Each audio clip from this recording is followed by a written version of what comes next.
Welcome back to official Akhtar Rahman sir YouTube channel. एक नए video में आपका फिर से बहुत बहुत वेलकम है दोस्तों।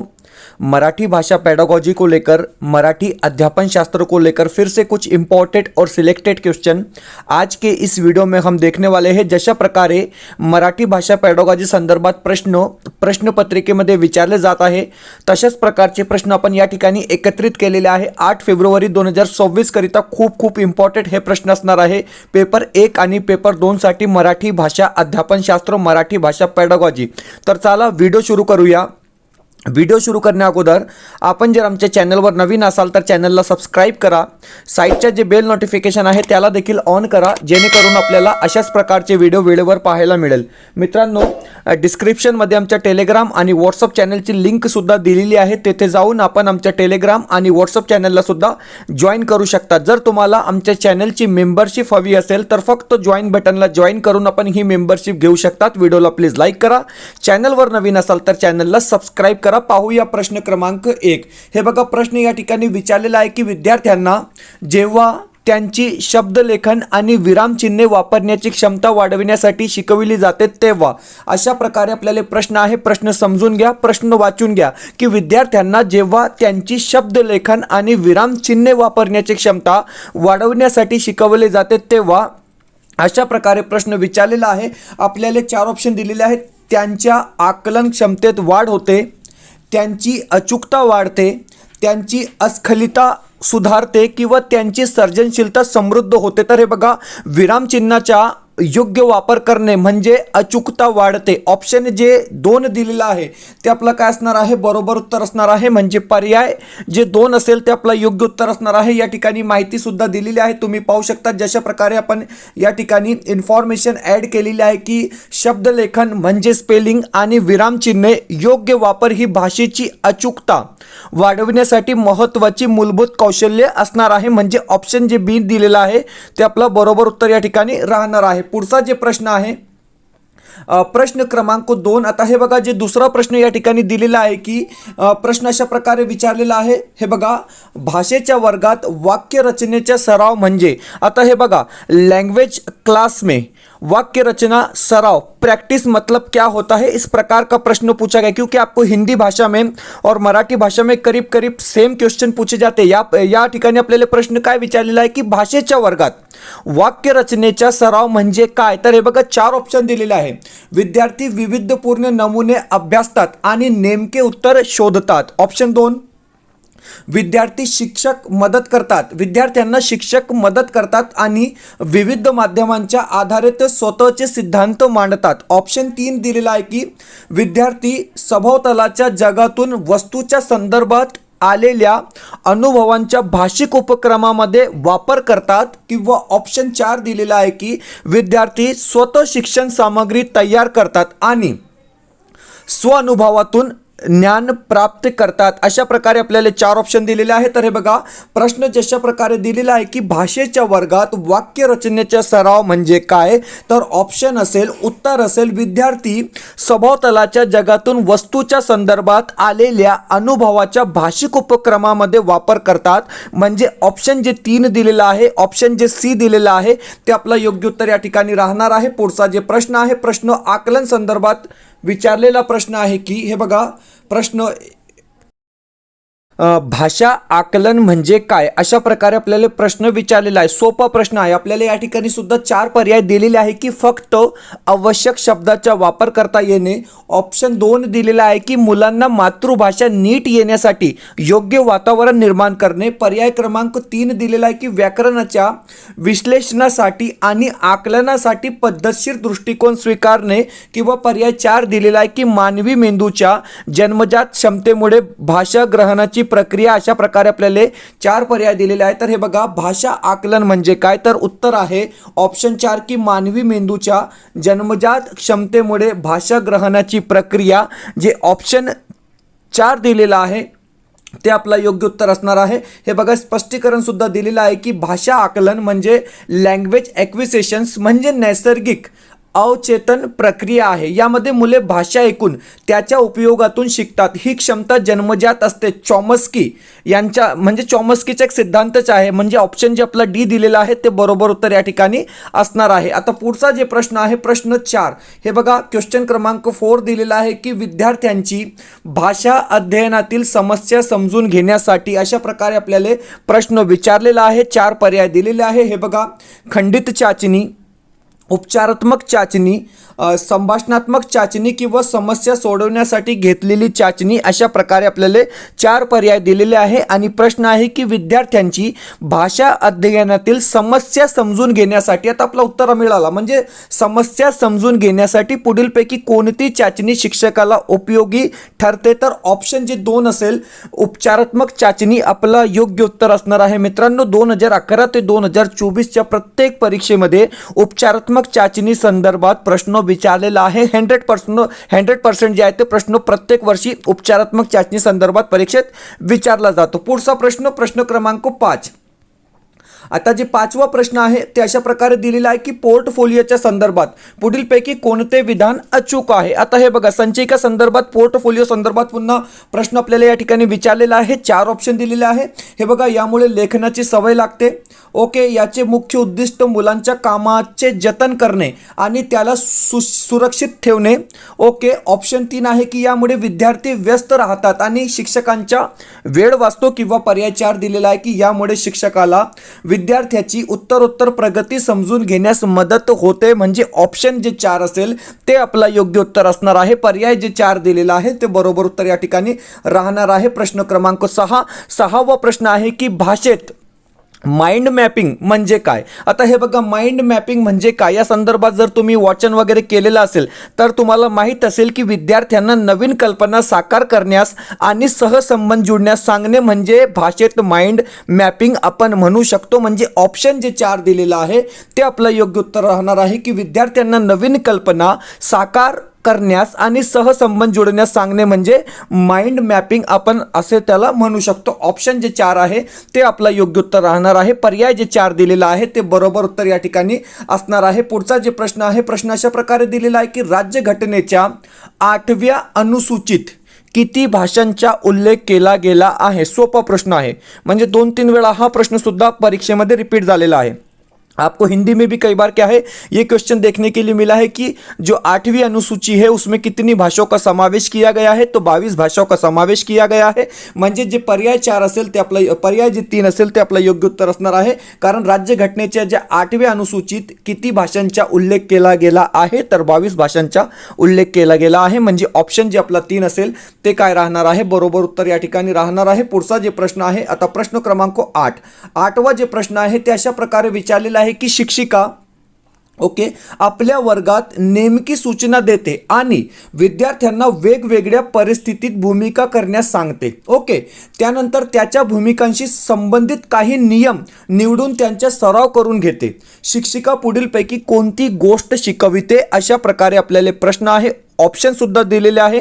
आता हे बघा उपचारात्मक व्याकरण. आता उपचारात्मक व्याकरण म्हणजे काय, समस्या सोडवण्यासाठी वापरला जातो. स्वायत्त व्याकरण, ससंदर्भ व्याकरण, निगमन पद्धती. आता निगमन पद्धती म्हणजे हा सुद्धा एक वेगळा विषय झाला. तर 2 ऑप्शन आहे आपल्याकडे, ससंदर्भ व्याकरण किंवा स्वायत्त व्याकरण. तर हे बघा शिक्षिका या ठिकाणी ससंदर्भ व्याकरण करत आहे. म्हणजे ऑप्शन जे 3 असेल ते आपला योग्य उत्तर असणार आहे. आता हे बघा ससंदर्भ व्याकरण म्हणजे काय, तर आपण या ठिकाणी माहिती सुद्धा पाहणार आहोत की ससंदर्भ व्याकरण म्हणजे काय, तर शिक्षिका विद्यार्थ्यांना वेगवेगळ्या परिस्थितीत भूमिका करायला सांगते, म्हणजे रोल प्ले करायला सांगते आणि त्या संदर्भातूनच नियम निवडून त्यांना सराव करून घेते. म्हणजे व्याकरणाचे नियम थेट न सांगता ते परिस्थिती व संदर्भातून शिकवले जात आहे. ही पद्धत ससंदर्भ व्याकरणची वैशिष्ट्ये दाखविते. म्हणजे पर्याय जे 3 दिलेला आहे ते आपलं योग्य उत्तर असणार आहे. ऑप्शन जे 3 दिलेलं आहे ते बरोबर उत्तर असणार आहे. मित्रांनो एक प्रश्न जे आहे ते परीक्षेसाठी पेपर 1 आणि पेपर 2 साठी, भाषा 1 आणि भाषे 2 साठी खूप इम्पॉर्टंट प्रश्न आहे. कारण अशाच प्रकारचे प्रश्न आपल्याला 8 फरवरी 2026 मध्ये सीटेटच्या पेपरमध्ये पाहायला मिळणार आहे. मित्रांनो प्रत्येक प्रश्न जे असणार आहे ते सिलेक्टेड असणार आहे आणि परीक्षेच्या दृष्टीने खूप इम्पॉर्टंट हे प्रश्न या ठिकाणी असणार आहे. प्रश्न क्रमांक 9, व्हिडिओला प्लीज लाईक करा आणि चॅनलवर नवीन असाल तर चॅनलला सबस्क्राईब करा. प्रश्न आहे की विद्यार्थ्यांच्या लेखन कौशल्याचे मूल्यमापन करताना शिक्षकांनी कोणत्या गोष्टीवर सर्वात जास्त भर द्यावा. आता हे बघा, प्रश्न काय आहे की कोणत्या गोष्टीवर सर्वात जास्त भर द्यावा, अशा प्रकारे आपल्याला प्रश्न आहे. लेखन कौशल्याचे मूल्यमापन करताना ऑप्शन काय दिलेले आहे तर हे बघा, अलंकारिक भाषेचा वापर. आता अलंकारिक भाषेचा वापर तितका इम्पॉर्टंट नाही, म्हणजे ऑप्शन पहिला जे आपला आहे ते कट झाला. योग्य वर्णक्रम. ओके, योग्य वर्णक्रम म्हणजे ठीक आहे एक प्रकारे. व्याकरणदृष्ट्या योग्य रचना. आता व्याकरणदृष्ट्या योग्य रचना हे सुद्धा म्हणजे तितका महत्त्वपूर्ण नाही, तर ऑप्शन 3 सुद्धा कट झाला. विचारांचे सादरीकरण सर्वात महत्त्व बाब आहे, कारण विचाराचे सादरीकरण आपल्याला करता आलं पाहिजे. म्हणजे लेखन कौशल्याचे मूल्यमापन करताना विचाराचे सादरीकरण या गोष्टीवर शिक्षक काय करेल, सर्वात जास्त भर देईल. म्हणजे ऑप्शन जे 4 आहे ते आपला काय असणार आहे, बरोबर उत्तर असणार आहे. पर्याय जे 4 दिलेला आहे ते आपलं योग्य उत्तर या ठिकाणी राहणार आहे. पुढचा जे प्रश्न आहे, प्रश्न आपण 10 नंबरवर, प्रश्न क्रमांक 10 नंबर या ठिकाणी आपण पाहणार आहोत की पुढीलपैकी कोणती बाब वाचन अक्षमता ठरत नाही. आता हे बघा, वाचन अक्षमता म्हणजे काय तर डिस्लेक्सिया, कारण लेखन अक्षमता म्हणजे डिस्ग्राफिया. ओके, तर या ठिकाणी प्रश्न काय आहे की पुढीलपैकी कोणती बाब वाचन अक्षमता ठरत नाही. आपल्याला 4 पर्याय दिलेले आहेत. तर बघा, अक्षर आणि शब्द न ओळखता येणे हा वाचन अक्षमता असेल. ओके, पर्याय 1 आपल्याला काय आहे, वाचन अक्षमता नाही, अशा प्रकारे प्रश्न आहे. वर्ण विन्यासात सातत्यता नसणे. ओके, वाचनाची गती आणि उच्चार, शब्द आणि विचारांची समजता. हे बघा, या ठिकाणी जे ऑप्शन 2 असेल, पर्याय जे 2 दिलेला आहे ते आपला योग्य उत्तर असणार आहे. की कारण प्रश्न काय होता की कोणती बाब वाचन अक्षमता ठरत नाही, तर वर्ण विन्यासात सातत्यता नसणे हे म्हणजे आपला योग्य उत्तर असणार आहे. पर्याय जे 2 दिलेला आहे ते आपला बरोबर उत्तर असणार आहे. मित्रांनो, व्हिडिओ आवडत असेल तर प्लीज व्हिडिओला लाईक करा. आपण जर आमच्या चॅनलवर नवीन असेल तर चॅनलला सबस्क्राईब करा. डिस्क्रिप्शनमध्ये आमच्या टेलिग्राम आणि व्हॉट्सअप चॅनलची लिंक सुद्धा दिलेली आहे, तेथे जाऊन आपण आमच्या टेलिग्राम आणि व्हॉट्सअप चॅनलला सुद्धा जॉईन करू शकता. जर तुम्हाला आमच्या चॅनलची मेंबरशिप हवी असेल तर जॉईन बटनला जॉईन करून आपण ही मेंबरशिप घेऊ शकता. मित्रांनो, कारण 9 फेब्रुवारी 2024 पासून आपण TET 2026 साठी सुद्धा या ठिकाणी व्हिडिओज सुरू करणार आहोत. मित्रांनो, नोट्स आणि प्रश्नसंच सुद्धा तुमच्यासाठी अवेलेबल करणार आहोत. तर आत्ताच आपण आमच्या चॅनलची मेंबरशिप घेऊन घ्या, कारण तुम्हाला TET 2026 साठी या ठिकाणी सगळे व्हिडिओ जे आहेत टोटली व्हिडिओज फ्रीमध्ये पाहायला मिळणार आहे. तर जॉईन बटनला जॉईन करून तुम्ही हे मेंबरशिप घेऊ शकतात. पाहूया पुढचा प्रश्न. प्रश्न क्रमांक 11. व्हिडिओला लाईक करा, चॅनलला सबस्क्राईब करा. प्रश्न 11 दिलेला आहे की शिक्षक विद्यार्थ्यांच्या आयुष्यातील काही महत्त्वाच्या घटनांच्या नोंदी करतात. या नोंदीस डॅश डॅश असे म्हणतात. सोपा प्रश्न आहे, प्रसंग अहवाल म्हणतात. म्हणजे ऑप्शन जे 4 दिलेला आहे, पर्याय जे 4 दिलेला आहे ते आपला योग्य उत्तर असणार आहे. प्रश्न समजून घ्या, प्रश्न वाचून घ्या, कारण प्रसंग अहवाल संदर्भात 2-3 वेळा प्रश्न विचारलेला आहे की विद्यार्थ्यांच्या आयुष्यातील महत्त्वाच्या घटनांच्या नोंदी कोणत्या ठिकाणी केली जाते, तर प्रसंग अहवालमध्ये केली जाते. ऑप्शन जे 4 असेल ते आपला योग्य उत्तर असणार आहे. प्रश्न क्रमांक 12 आपण पाहणार आहोत. हे बघा, पुढचा जे प्रश्न आहे ते अशा प्रकारे विचारलेला आहे की अहवाल लेखन शिकवताना शिक्षिका मुलांना वर्तमानपत्रातील बातम्यांची कात्रणे पुरवते. शिक्षिका मुलांना बातम्या वाचून त्यासंबंधी त्यांची निरीक्षणे लिहायला सांगते.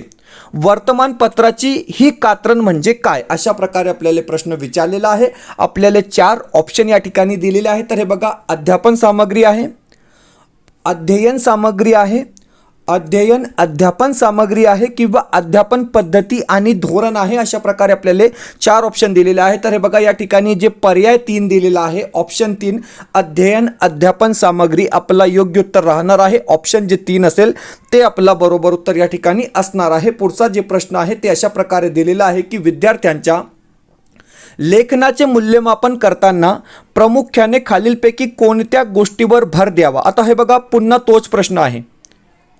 ओके, या ठिकाणी फक्त ऑप्शन चेंज केलेला आहे, कारण लेखन मूल्यमापन करताना खालीलपैकी कोणत्या गोष्टीवर भर द्यावा अशाच प्रकारे प्रश्न आहे. यापूर्वी आपण सुद्धा असाच प्रश्न पाहिला होता, ऑप्शन चेंज झालेले आहे. तर हे बघा, 4 ऑप्शन दिलेले आहे, फक्त ऑप्शन चेंज झालेले आहे. प्रश्न तोच आहे, म्हणजे 2 डिफरंट इयरमध्ये हा प्रश्न विचारला गेलेला आहे, बॅक टू बॅक 2023 आणि 2022च्या परीक्षेमध्ये. ओके, प्रश्न ऑप्शन काय दिलेले आहे, अचूक शुद्ध लेखन आणि व्याकरण.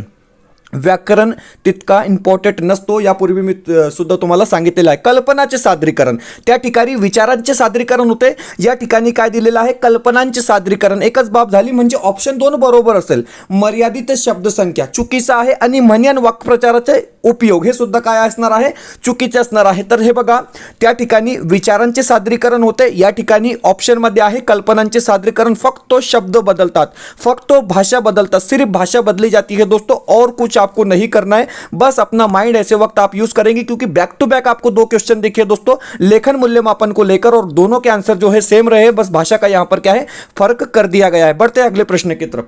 प्रश्न क्रमांक 14. आता 14वा प्रश्न आपण पाहणार आहोत. प्रश्न अशा प्रकारे दिलेला आहे की खालीलपैकी कोणते विधान सत्य आहे. आता हे बघा, आपल्याला 4 ऑप्शन दिलेले आहे, 4 विधान दिलेले आहे आणि प्रश्न विचारलेला आहे की कोणते विधान सत्य आहे. आपण हे बघा, ऑप्शन 1 आहे की विरामचिन्हे वाक्याचा अर्थ बदलू शकतो. डेफिनेटली, म्हणजे ऑप्शन 1 काय आहे, बरोबर आहे, कारण सत्य विधान ओळखलेलं आहे. विरामचिन्ह वाक्याचा अर्थ बदलू शकतो, म्हणजे ऑप्शन जे 1 झाला आपला, ते आपला बरोबर उत्तर या ठिकाणी होणार आहे. ऑप्शन 1 जे असेल ते आपलं योग्य उत्तर राहणार आहे. पुढचा प्रश्न, प्रश्न क्रमांक 15. Okay, question number 15. ओके, प्रश्न क्रमांक 15 दिलेला आहे की भाषेच्या अभ्यासक्रमात साहित्यिक मजकुराचा समावेश करण्याच्या दृष्टीने खालीलपैकी कोणती बाब सर्वात कमी महत्त्वाची आहे. आता या ठिकाणी प्रश्न काय आहे की भाषेच्या अभ्यासक्रमात साहित्यिक मजकुरांचा समावेश करण्याच्या दृष्टीने सर्वात कमी महत्त्वाची बाब कोणती, अशा प्रकारे आपल्याला प्रश्न विचारलेला आहे. तर हे बघा, विद्यार्थ्यांना मजकूर वाचून वैयक्तिक मत मांडण्यास प्रोत्साहन मिळते. ओके, बरोबर आहे. मजकूर वाचल्याने विद्यार्थ्यांना दुसऱ्या सांस्कृतिक बाबींची माहिती मिळते, हे सुद्धा महत्त्वपूर्ण बाब आहे आणि बरोबर आहे. मजकूर अधिकृत असतो, हे सुद्धा काय आहे, बरोबर आहे. परंतु या ठिकाणी काय दिलेलं आहे, एकच शब्द दिलेला आहे, एकच शब्द बघा, ते तुम्हाला समजलं असेल.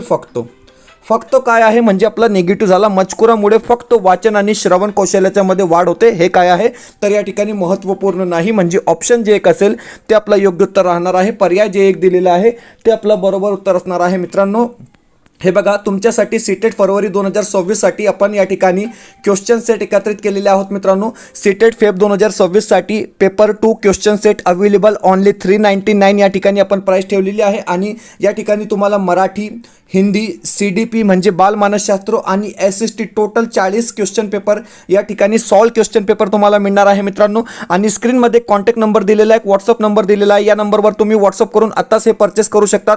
प्रत्येक प्रश्नसंचमध्ये तुम्हाला म्हणजे वेगवेगळ्या प्रश्नसंच पण वेगवेगळ्या सब्जेक्टसाठी या ठिकाणी तयार केलेले आहे आणि प्रत्येक प्रश्नसंचमध्ये तुम्हाला उत्तर सूची सुद्धा दिलेली आहे. म्हणजे सॉल्व क्वेश्चन पेपर असणार आहे मित्रांनो. आणि परीक्षेला फक्त 19 दिवस बाकी आहे. अशा प्रकारची प्रॅक्टिस आपल्यासाठी खूप म्हणजे महत्त्वपूर्ण ठरणार आहे परीक्षेच्या अगोदर, कारण टाइम मॅनेजमेंट हा खूप इम्पॉर्टंट पार्ट असतो. सीटेटच्या परीक्षेमध्ये मोठे मोठे तुम्हाला काय आहे उतारे दिले जातात मित्रांनो. तर मराठी, हिंदी, CDP आणि SST या 4 विषयासाठी 40 प्रश्नपत्रिका आपण तयार केलेली आहे. जवळपास 1500 प्रश्न आपण या ठिकाणी एकत्रित केलेले आहे. फक्त 399 मध्ये आपल्याला हे 40 क्वेश्चन सेट या ठिकाणी मिळणार आहे. स्क्रीनवर एक व्हॉट्सअप नंबर दिलेला आहे, त्या नंबरवर व्हॉट्सअप करून तुम्ही आताच हे परचेस करू शकतात. मित्रांनो, व्हिडिओला प्लीज लाईक करा आणि चॅनलवर नवीन असाल तर चॅनलला सबस्क्राईब करा. प्रश्न क्रमांक 16वा जे प्रश्न आहे ते अशा प्रकारे दिलेला आहे की हे बघा, क्वेश्चन नंबर 16 दिलेला आहे की भाषा शिक्षिकेने बोधात्मक दृष्टिकोनातून विद्यार्थ्यांच्या चुकांकडे कसे पाहावे. ओके, खूप इम्पॉर्टंट हा प्रश्न आहे की बोधात्मक दृष्टिकोनातून विद्यार्थ्यांच्या चुकांकडे कसे पाहावे. आपल्याला 4 पर्याय दिलेले आहे. ऑप्शन 1 शिक्षणातील अडथळा व अडचण मानून, विचार करण्यासाठी वाव देणारी शैक्षणिक बाब म्हणून, चूक सुधारून ती परत होऊ नये म्हणून काळजी घ्यावी, किंवा विद्यार्थ्यांनी निष्काळजीपणे केलेल्या चुकांची ताबडतोब दुरुस्ती करावी. अशा प्रकारे 4 ऑप्शन आहे. बरोबर जे उत्तर असणार आहे ते असणार आहे ऑप्शन 2 की विचार करण्यासाठी वाव देणारी शैक्षणिक बाब. म्हणजे पर्याय जे 2 असेल ते आपला काय असणार आहे तर योग्य उत्तर राहणार आहे. पर्याय जे 2 दिलेला आहे ते आपला बरोबर उत्तर या ठिकाणी राहणार आहे. पुढचा प्रश्न, प्रश्न क्रमांक 17वा प्रश्न. यापूर्वी सुद्धा आपण हा प्रश्न हिंदीमध्ये पाहिला होता, कारण हिंदी आणि मराठीमध्ये सेम प्रश्न असतात, फक्त भाषेचा फरक असतो. दक्षतापूर्वक ऐकणे म्हणजे काय, अशा प्रकारे प्रश्न आहे. लक्षपूर्वक ऐकणे, संयमपूर्वक ऐकणे, शिस्तशीर ऐकणे किंवा सुधारणा करण्याच्या भूमिकेतून ऐकणे. तर हे बघा, दक्षतापूर्वक ऐकणे म्हणजे काय, तर लक्षपूर्वक ऐकणे. जे पर्याय एक आहे, जे ऑप्शन एक आहे ते आपलं योग्य उत्तर असणार आहे. पर्याय जे एक दिलेलं आहे ते आपलं बरोबर उत्तर असणार आहे. आता पुढचे जे 3 प्रश्न आहे मित्रांनो, ते नेहमीसारखे आपण म्हणजे व्याकरण संदर्भातले 3 प्रश्न पाहणार आहोत, कारण प्रत्येक व्हिडिओमध्ये आपण बोलत आहोत की 15 मार्कासाठी तुम्हाला अध्यापनशास्त्र म्हणजे पॅडागॉजी विचारली जाणार आहे आणि 15 मार्कासाठी तुम्हाला 2 उतारे दिले जातात. एक उतारा असतो 9 मार्कासाठी, म्हणजे त्यामध्ये तुम्हाला गद्य उतारा दिला जातो, आणि दुसरा जे उतारा असतो मित्रांनो ते 6 मार्कासाठी असतो, ते पद्य उतारा दिला जातो. अशा प्रकारे 15 मार्कासाठी तुम्हाला 2 उतारे दिले जातात आणि याच उतार्याच्या आधारावर तुम्हाला जवळपास 6 ते 7 मार्कासाठी व्याकरण विचारला जातो. मतलब हिंदी में भी आपको व्याकरण पूछा जाएगा 6 से 7 मार्क्स के लिए, और मराठी में भी आपको व्याकरण पूछा जाएगा 6 से 7 मार्क्स के लिए. ये व्याकरण कहाँ से पूछा जाएगा, तो आपको परिच्छेद में से, पैसेज में से पूछा जाएगा. जशा प्रकारे आपण या ठिकाणी प्रश्न पाहत आहोत. आता हा प्रश्न PYQ आहे, म्हणजे सीटेट मध्ये विचारला गेलेला प्रश्न आहे की गजगामिनी म्हैशी यातील अधोरेखित काय आहे. आता अधोरेखित म्हणजे काय, तर गजगामिनी. ओके, प्रश्न चांगला आहे. गजगामिनी म्हैशी यातील अधोरेखित काय आहे, तर हे बघा, विशेषण आहे, नाव आहे, कर्म आहे किंवा कर्ता आहे. तर सोपे प्रश्न असतात.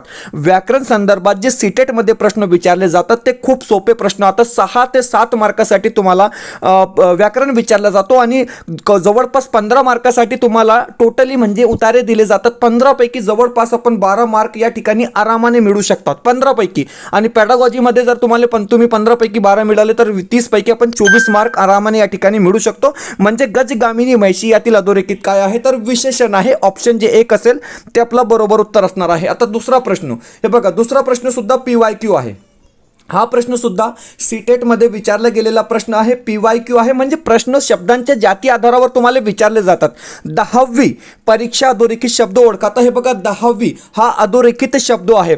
अधोरेखित शब्द ओळखा काय आहे, तर अव्यसाधित विशेषण आहे, गुण विशेषण आहे, गणनावाचक संख्या विशेषण आहे किंवा क्रमवाचक संख्या विशेषण आहे. तर 10वी हे काय असणार आहे, तर क्रमवाचक संख्या विशेषण असणार आहे.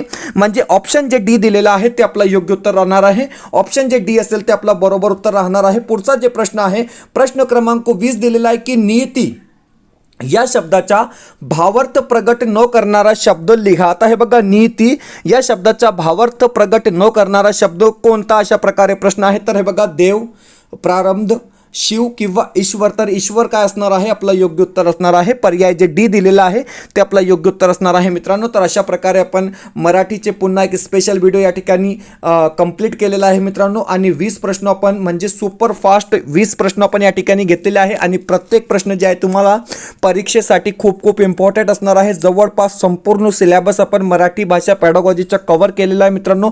स्क्रीनमध्ये सीटेट फेब्रुवारी 2026 साठी पेपर 1 साठी सुद्धा आपल्याकडे प्रश्न संच ऑफर सुरू आहे. यामध्ये तुम्हाला पेपर 1 साठी 50 प्रश्नपत्रिका मिळणार आहे, ज्यामध्ये 5 विषय दिलेले आहे. मराठी भाषा पॅडागॉजी, हिंदी भाषा पॅडागॉजी, बालमानसशास्त्र, परिसर अभ्यास आणि गणित पॅडागॉजी.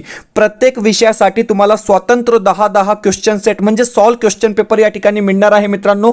आणि उत्तर सूची सुद्धा प्रत्येक प्रश्नपत्रिकेमध्ये आपण दिलेली आहे. म्हणजे बेस्ट प्रॅक्टिस सेट तुमच्यासाठी असणार आहे. कारण की जशा प्रकारचे प्रश्न TET सीटेटमध्ये विचारले जात आहे ते संपूर्ण टोटल अनालायसिस करून आपण या ठिकाणी हे प्रश्न संच तयार केलेले आहे. आणि ऑनली प्राइस आहे 499. फक्त 499 मध्ये आपल्याला हे 50 क्वेश्चन सेट या ठिकाणी मिळणार आहे.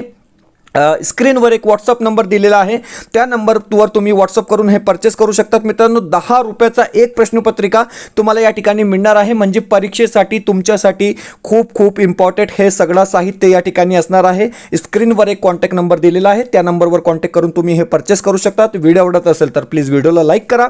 चॅनलवर नवीन असाल तर चॅनलला सबस्क्राईब करा. भेटूया पुढच्या व्हिडिओमध्ये काही नवीन प्रश्नांसोबत.